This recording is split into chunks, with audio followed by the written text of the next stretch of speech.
when it comes to spiritual hunger, you can choose to be hungry or wait until you feel hungry. How do I mean?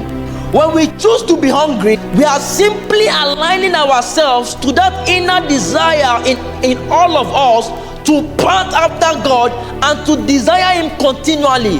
This was the kind of hunger mechanism or pathway that Paul chose and knew, that made him say that I may know Him more. And that which made Paul say that I may know Him is not unique to only Paul. It is in all of us. Say it is in me.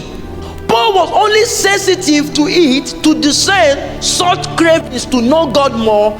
And today we also can be sensitive to that inner craving to know God.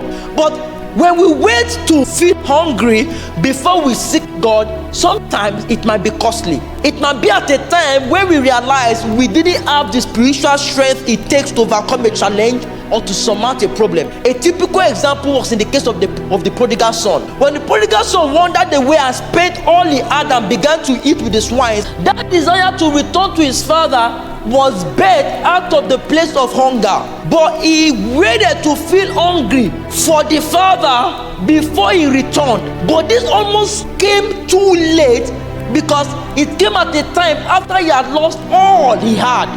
Well, as we see in that same story, the good news here is, even if you waited that long to feel hungry before you return to God, and even though you may have lost all, if there can still be an accommodation of hunger in your heart for God, that hunger can bring back to you all you lost and more, because there is always something reserved for the hungry.